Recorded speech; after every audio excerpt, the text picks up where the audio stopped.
Imagine stepping into a garden where every turn reveals a breathtaking view of roses in full bloom, climbing gracefully over arches, cascading down pergolas, and weaving through the spaces of rustic fences. The air is fragrant with the scent of thousands of petals, and the colors are a symphony of reds, pinks, whites, and yellows. This is not just a garden, it's a living masterpiece, a sanctuary where the beauty of nature meets the art of thoughtful design. Whether you're a seasoned gardener or a novice with a green thumb, the allure of creating such a space is undeniable. But where do you begin?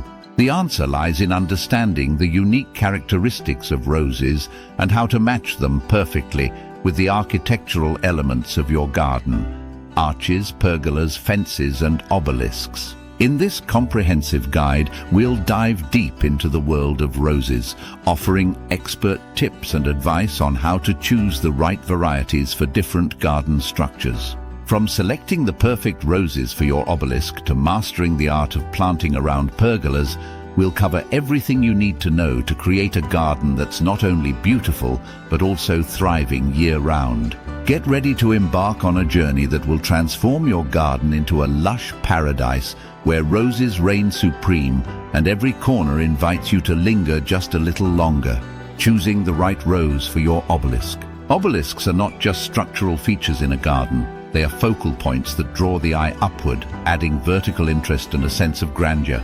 But the beauty of an obelisk can be enhanced or diminished by the type of rose you choose to plant around it.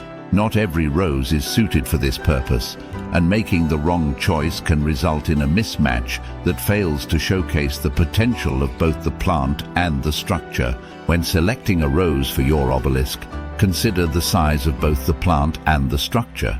For smaller obelisks, typically around 5 feet tall, shrub roses are an excellent choice. Shrub roses, with their dense foliage and abundant blooms, are ideal for adding volume and color without overwhelming the structure.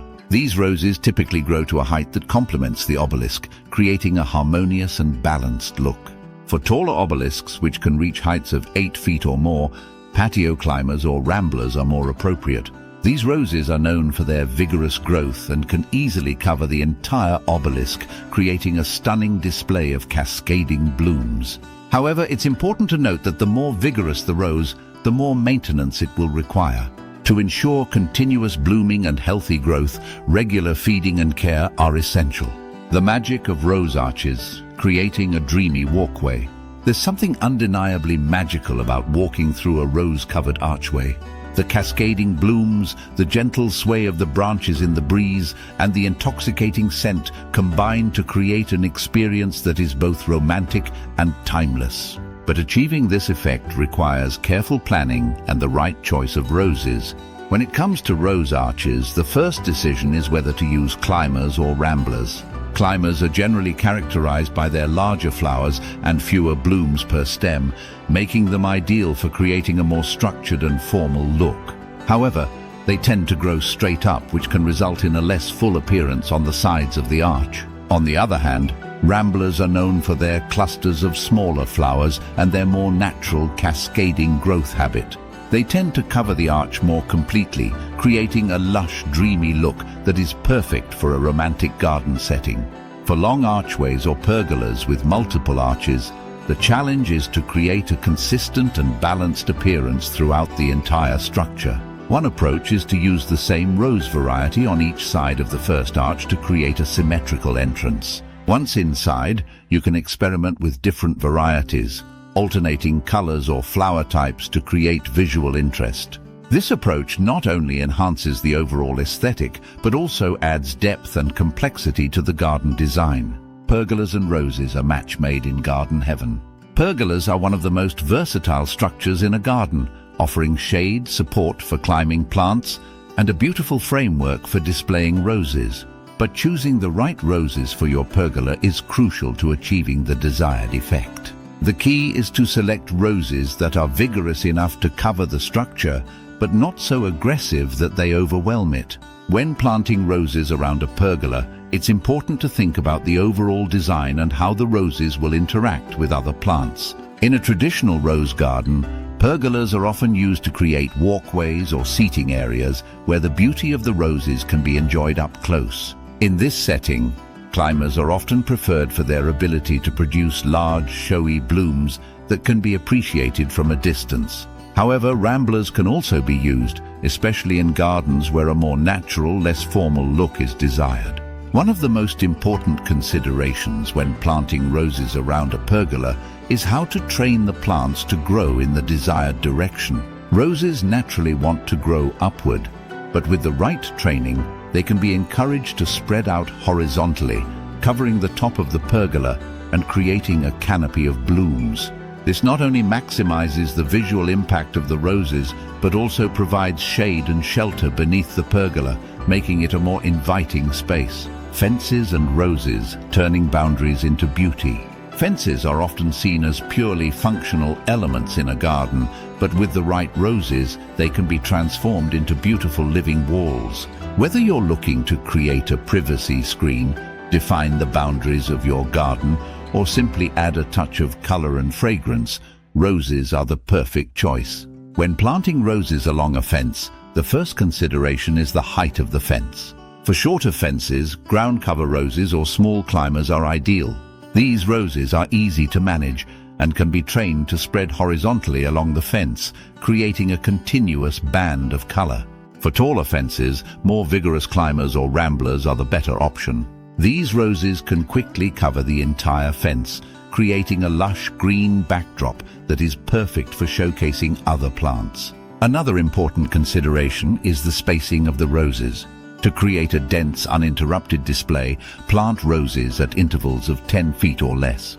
This will allow the plants to grow together and form a continuous wall of foliage and flowers. If you're planting along a very long fence, consider alternating different varieties to add visual interest and prevent monotony. Obelisks, the jewel of the garden. An obelisk in the garden is like a piece of jewelry, small but powerful. It can transform the entire space by drawing the eye and adding a vertical dimension. But like any piece of jewelry, the beauty of an obelisk depends on how it is paired with other elements. In the case of a garden, this means choosing the right rose to climb the structure. When selecting a rose for an obelisk, it's important to consider the size and shape of the structure. For smaller obelisks, shrub roses are often the best choice. These roses are compact and produce a dense display of blooms that can easily cover the obelisk without overwhelming it. For larger obelisks, patio climbers or small ramblers are more appropriate. These roses have a more vigorous growth habit and can quickly cover the entire structure, creating a dramatic display of color and texture. Another important consideration is the location of the obelisk within the garden. In a small garden, a single obelisk can serve as a focal point, drawing attention and adding visual interest. In a larger garden, multiple obelisks can be used to create a sense of rhythm and repetition, guiding the eye through the space and creating a cohesive design. The art of mixing roses with other plants. Gone are the days when a rose garden meant rows of neatly planted roses with nothing else in sight. Today's gardens are more dynamic and diverse, with roses sharing the stage with a variety of other plants. This approach not only adds visual interest but also extends the blooming season, ensuring that the garden looks beautiful from spring through fall. When mixing roses with other plants, the key is to choose companions that complement the roses in terms of color, texture, and growth habit. For example, tall grasses can add a soft, airy texture that contrasts beautifully with the bold, dense blooms of roses. Perennials like lupins, irises, and geraniums can add color and interest at different times of the year, filling in gaps and ensuring that the garden looks full and vibrant. Another important consideration is the height and placement of the plants. In a border, for example, it's important to choose plants that will grow to different heights, creating a layered effect that adds depth and complexity to the design. Taller plants should be placed at the back, with shorter plants in front, to ensure that all the plants are visible and none are overshadowed. Planting roses for a stunning display. Planting roses is both an art and a science. While roses are relatively easy to grow, getting the best results requires careful planning and attention to detail. The first step is to choose the right location.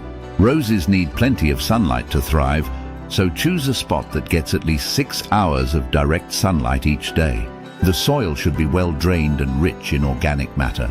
If your soil is heavy clay or very sandy, consider adding compost or other organic material to improve its texture and fertility. When planting roses, it's important to dig a hole that is large enough to accommodate the roots of the plant. The hole should be about twice as wide as the root ball and deep enough so that the graft union, the point where the rose is grafted onto the rootstock, is just above the soil level.